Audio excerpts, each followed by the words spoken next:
મોટા માંડવાથી આપણે સોનલબેન બોલું છું. હા સોનલબેન બોલો બોલો. હા રઘુરામ બાપુની દીકરી. હા બોલો બોલો. આપણે જે મેં તમને આ 2-4 દી પહેલા ફોન કર્યો હતો ને. હા આપણે ક્યાં ગામ વાળો? હા હે ક્યાં ગામ વાળો ફોન કર્યો હતો? આપણે સરવાણી આપણે સસરાનો પ્રોબ્લેમ હતો ને મેં ન કીધું એ લોકો છૂટું નથી કરતા ને 10 લાખ. કાલાવડ વાળા. હા હા કાલાવડ વાળા. ઓલા મેલડીમાં વાળા. હા હા મેલડીમાં વાળા. હા બોલો બોલો. હા એટલે એને 10 લાખની 12 લાખની આપણી આગળ માંગણી કરી હતી ને હા પૈસાની. એટલે મેં તમને ફોન કર્યો ને કે ભાઈ આ લોકો અમે થાકી ગયા, હવે આ કોઈ રીતથી માનતા નથી, એટલે મેં તમને ફોન કર્યો હતો કે હવે મારે આ વિડીયો વાયરલ કરવો છે, જેથી કરી જો એને કઈક સમજણ આવે ને આમાંથી અમને છૂટા કરી દે તો એમ.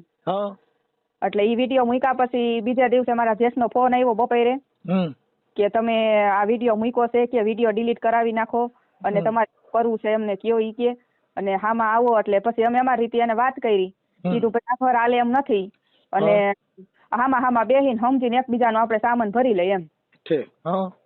હા એટલે કાલ અમે ગયા તા, એનો પમદી ફોન આવ્યો ને કે તમે અહીંયા આવી જાવ કે જેમ બને એમ જલ્દી કરો કે કાલ થાય તો કાલ કરો. એટલે કાલ અમે ગયા તા, એનો સામાન ભરતા ગયા. એ લોકો તો અહીં સામાન ભરવા નથી આવ્યા. એને અમને એમ કીધું કે અમારો સામાન ભરતા આવો ને તમારો સામાન તમે લઈ જાઓ. એટલે અમે સામાન ભરી ગયા ને લેતા આવ્યા, અને લોટરી લખાણ આપણે વકીલ આગળ ને કાલાવડ કરાવ્યું. હા એટલે પતી ગયું. હા પતી ગયું. એટલે હવે આપણે રાજી ખુશીથી બે હામાં બેહીને લોટરી લખાણ કરાવી લીધા. હા અને રાજી ખુશીથી બે હવનો સામાન અમે એનો સામાન ન્યા ઉતારી દીધો ને એને અમારો સામાન અમને ભરી દીધો. તો તમારે હમેળ આવી ગયું. હા આવી તમારી દયાથી મનસુખભાઈ. નકર હું તમને કહું મારું આ 5 વર્ષે પતે એમ નહોતું. મારું પતે એમ નહોતું. અમે એટલા હલવાઈ ગયા હતા. હું તો કહું તમને ભગવાન કહું કે હું કહું, તમે ઈ સ્વરૂપે મારી મદદ કરી છે. એમાં એવું કઈ ન હોય, પણ હવે આ બધું છે ને ઈ કુદરતી શુદ્ધ બુદ્ધિ હોય, અને આ બધું છે ને જે કાંઈ સામાજિક જ્ઞાન છે ને એ અલગ છે. જો કે બધા યુટ્યુબમાં બધા વિડીયા મૂકતા હશો, તમે ઘણા ના ઓડિયા સાંભળતા પણ હશો, પણ સામાજિક જે કામ છે ને જેની અંદર સમજાવવાની પ્રેક્ટિસ, એને બોલવું સમજાવવું, એની શબ્દની જે વણાટ છે એ અલગ અલગ હોય છે. એટલે માણસમાં એનાથી પરિવર્તન આવે ને એનામાંથી સુધારો આવે છે. અત્યારે જે મારા ઓડિયા જે છે ને ઈ સામાજિક હોય, પછી એમાં ધાર્મિક હોય, માર્મિક હોય, સમજદારી, એટલે એનાથી માણસની અંદર પરિવર્તન ને સમજણ આવે છે. મેં તો તમને ત્યારે કીધું હતું બેની પતી ગયા. શું કામ કે ઈ ભણેલા બાઈધા હોય ને એના સમાધાન ન થાય. શું કામ કે ઈ સમજીને બાઈધા હોય ને અભણ બાઈધા હોય ને સમજ્યા વગર ના બાઈધા હોય. એટલે મેં એટલે તમને વિડીયો મૂકવાનું કારણ મનસુખભાઈ મારું ઈ થયું ને કે અમે મહેનત ખૂબ કરી. ભાઈ આપણે આ બહાર પાડવું નથી. આપણો રામાનંદી સાધુ સમાજ 5 જણા જોવે તો કાલ સવારે એમ કે ને આ લોકોએ નથી લગ્ન કર્યા, નથી ફેરા છતાંય આ લોકો સમજીને સામાન નથી ભરી દેતા એમ. ઈ પણ એમાં એવું છે કે ઈ બધું એકાબીજાનું આવવું હોય ને, એટલે એવું થોડુંક પોતાના અહમ ને ઈગો ને એવું બધું હોય, માન મોટપ હોય, હું છું કાંઈક છું, અરે મારી પાસે કોઈના બાપનું હાલે નહીં, અરે તમે જોઈજો આમ તેમ, ઈ પોતાના ઈગો વાળા શબ્દો હોય છે. એટલે ઈ ત્યારે તાકાતમાં બધા બોલતા હોય છે. અને આમ તો વિનાશ કાળે વિપરીત બોલી, કોઈ પણ માણસની વાણી વિપરીત થાય તો એનો વિનાશ થવાનો થયો હોય. હા એટલે સમજણ અને વિચાર અને શબ્દની જે પ્રણાલિકા છે એ અલગ અલગ હોય છે. હા કેમ કે શબ્દથી, કેમ કે એક શબ્દ હે ઔષધિ, એક શબ્દ હે ઘાવ, શબ્દ કો હાથ નહીં હે પાવ. એક શબ્દ છે ની દવા છે. કોઈ નો મરવા જતો હોય ને એને કહી દો કે ભાઈ મારી માથે આવું બધું થયું અને મારે કાંઈ નથી થયું, તો એ મરવા જતો બિચારો પાછો વી આવે. પણ જો એમ કહી દે કે તું આવો નસરમાં તું જીવ ભાઈ, તો ઈ બિચારો નો મરવાનો હોય તોય મરી જાય. એટલે સંતોએ કીધું બાપા કે એક શબ્દ હે ઔષધિ, એક શબ્દ હે ઘાવ, શબ્દ કો હાથ નહીં હે પાવ. હા એટલે આ શબ્દની મારામારી છે. આ દેશ આખો શબ્દથી હાલે છે. હા જેને શબ્દને વિચાર્યા એના સુધરી ગયા કાજ. શબ્દના માર્યા મરી ગયા, શબ્દે છોડી દીધા રાજ.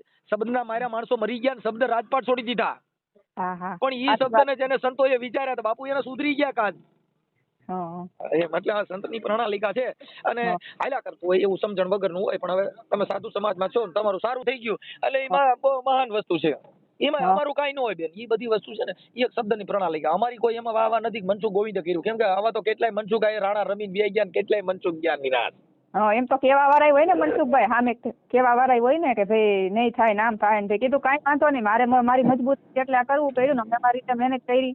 અમને એમ હતું કે 5 જણા સાધુ સમાજના આવીને અને પતાવી દે થયું ને. એટલે આપણે મેં તમને ફોન કર્યો કે બેન વાત એવી છે કે અમારી પાસે જયારે જેનો કોઈ પણ ના ફોન આવે ને હા હા તો એ ક્યારે આવે કે સમાજમાં જી આવ્યા હોય, પોલીસ સ્ટેશનમાં જી આવ્યા હોય, તોય હા. કાંઈ ભેગું ન થયું હોય ને તઈ અમારી પાસે ફોન આવે. એટલે અમારી પાસે ફોન આવે ને અમે 108 નથી, એમ્બ્યુલન્સ નું કામ ચાલે, સેલો ફોન અમારી પાસે આવે, કોઈ કીધે ન પતે તઈ અમારે એમાં પડીએ, અને પડીએ એટલે પતી જાય. શું કામ કે શબ્દથી, એ કાયદો નથી કે અમે કોઈ અધિકારી નથી કે અમારી પાસે કોઈ સત્તા નથી, પણ મતલબ જેને સમજણથી, વિવેકથી, વાણીથી એ વાત સમજી જાય કે આ ખરેખર આ વાત સાચી છે, અને જેને આ જનતા જનાર્દન છે એ એને ન્યાય કરે કે ભાઈ ખરેખર આ વાત સાચી છે.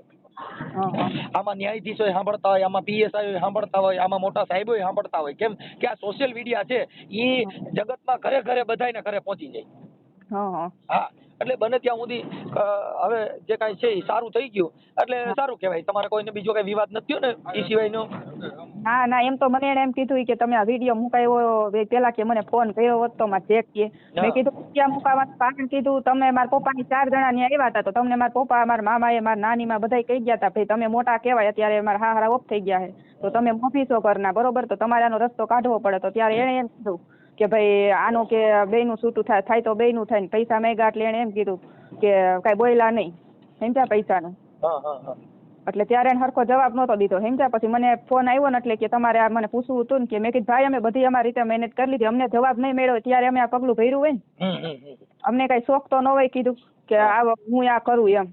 કાંઈ વાંધો નહીં, કાંઈ વાંધો નહીં. એટલે અત્યારે એની રીતે સમજીને ફોન કરીને એની રીતે એને કહી દીધું કે તમારો સામાન તમે ભરી જાવ ને અમારો સામાન લેતા, બરોબર. આપડા ઓડિયો હમણાં ક્યાં કાલે મૂક્યો કે કેદી મૂક્યો તો આપણે 2-3 દી પહેલા મૂક્યો તો. હા, એમાં શેનું ટાઇટલ માર્યું હતું ખબર છે? આ શેનું વાયરલ કર્યું હતું? ઈ આપણે વાયરલ કર્યો હતો ને કે સરવાણિયા ગામ ને મોટા માનવા ગામ ને બેનભાઈ બેનું સામું સામું. અને આપની માંગણી હાલો ને હું ઘરે કહું છું. એટલે હવે તમારું સમાધાન થઈ ગયું હોય તો આ સમાધાનનો ઓડિયો ચડાઈ જાય ને? હા, એટલે આપણે એકબીજા સામે સામે બેહીને રાજી ખુશી સામાન ભરીને હવે સહી સિક્કા કરી દીધા, કાગળિયે પાકા કરી લીધા. ઓકે, કે કાલ સવારે કોઈને વાંધો ન આવે એમ. સારું સારું સારું. હા, એટલે આપણે વિડીયો અત્યારે ડિલીટ કરાવી નાખી છે, સમજોતી વિડીયો આપણે મૂકી દઈશી. ઈ બેન જો ડિલીટ નહીં પણ હું તમને પ્રાઇવેટ કરી દઈશ, પણ ડિલીટ હું કોઈના વિડીયો કરતો નથી. કેમ કે ડિલીટ કરવાનું કારણ થઈ ગયું કે આ વાત છે ને વહી ગઈ તો. હા, એ તો બરોબર. પ્રાઇવેટ, કેમ કે આજે તમે જે કઈ આ કામ થયું છે અને એમાંય શબ્દની મારામારી છે, એટલે એ બધી વસ્તુ એક ખાલી જોવા જાણવા માટે થઈને આ વિડીયો છે, બાકી એનાથી કઈ નહીં. કેમ કે સામાજિક આવું બધામાં માણસમાં પરિવર્તન આવે, આવું થાય છે, આવા રૂપિયા માંગે, દીકરીઓમાં આવું થાય, આવું બધું છે, એની આ જગતની અંદર સમજાવવા માટેના ઓડિયો છે. આ ઓડિયાથી અમારે કઈ કોઈના કઈ ઓલા લેવા દેવાના ને એના માટેના ઓડિયા નથી. હા, કાઈ વાંધો નહીં, આપણે સમજૂતીનો વિડીયો મૂકી દેવું. હા, તમે જે કાંઈ તમારું સમાધાન થઈ ગયું ને એનો બીજો ભાગ અમે ટાઇટલ નંબર 2 અને આમાં સમાધાન થઈ ગયું એવું અમે આ મૂકી દેશું. હા, બસ એકબીજાએ સમજૂતી કરીને એની રીતે. એટલે જેથી કરીને હવે તમારે એકાબીજાને જે કાંઈ એકાબીજા ક્યાંય લગ્ન પ્રસંગ કરો તો હવે કોઈને કાંઈ લેવા દેવા નથી, કોઈને કાંઈ નડે નહીં. હા, એવું તમારું જાહેર થઈ ગયું એટલે હવે કોઈને કાંઈ ઈ બાબતનું મન દુઃખ કે રાગ દ્વેષ કે એવું કઈ રાખવાની જરૂર નથી.